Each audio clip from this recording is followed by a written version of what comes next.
Chapter 16, Part 4, Heat Transfer.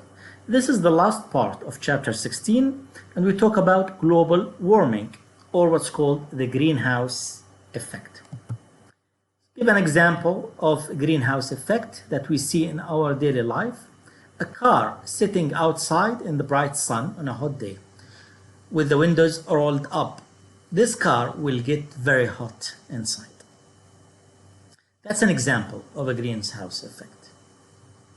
The greenhouse effect, when we talk about Earth, it means that the warming of the Earth's surface due to the trapping of radiation by the planet's atmosphere. Same as the car is trapping the heat inside by the windows, the glass.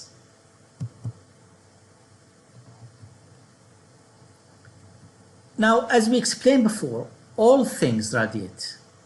Now, the frequency and wavelength of radiation depend on the temperature of the object emitting the radiation.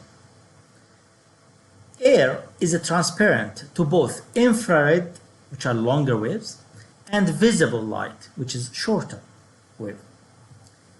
Now, if the air contains extra or excess carbon dioxide and water vapor, it will absorb infrared waves. For glass, we know that glass is transparent to visible light waves.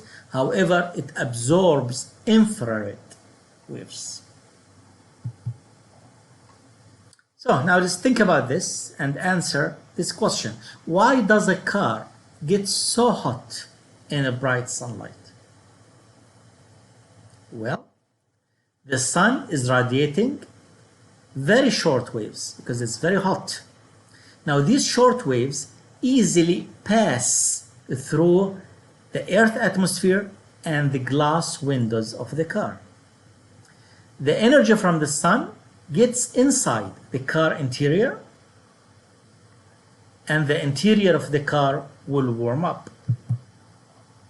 Now, as the car interior becomes hot, it will start to radiate its own waves. But since it's not as hot as the sun, the radiated waves are longer. Now, these longer waves will encounter the glass windows, and the glass will prevent them from escaping because the glass is not transparent to them. So most of that energy will remain inside the car, and it will make the car interior warmer. The same effect occurs in the Earth's atmosphere. Now, Earth's atmosphere is transparent to energy coming from the sun. Earth's surface absorbs this energy, and then it will re-radiate part of this at longer waves. Atmospheric gases, mainly the water vapor and carbon dioxide and methane, absorb and re-emit longer wavelengths radiation back to Earth. So the long wavelength radiation cannot escape Earth's atmosphere, and that will make Earth warmer. Now, Earth's temperature depends on the energy balance between incoming solar radiation and outgoing radiation. And that's what keeps Earth at moderate temperatures.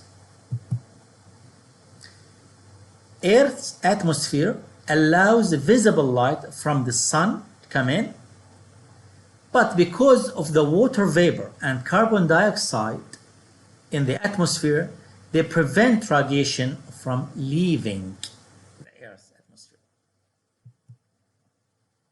Similar thing happens in planting using greenhouse effect. Shorter wavelengths radiation from the sun enters the glass. Now, as the soil becomes hot, it emits longer wavelengths, but these longer wavelengths cannot escape outside, so the interior is warmed up. Although water vapor is the main greenhouse gas, CO2 is now the gas most rapidly increasing in the atmosphere. Of course, for further warming by CO2, it can also produce more water vapor as well. So the greater concern is the combination of growing amounts of both of these greenhouse gases.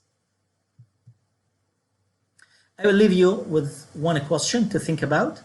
How does a human activity affect climate change?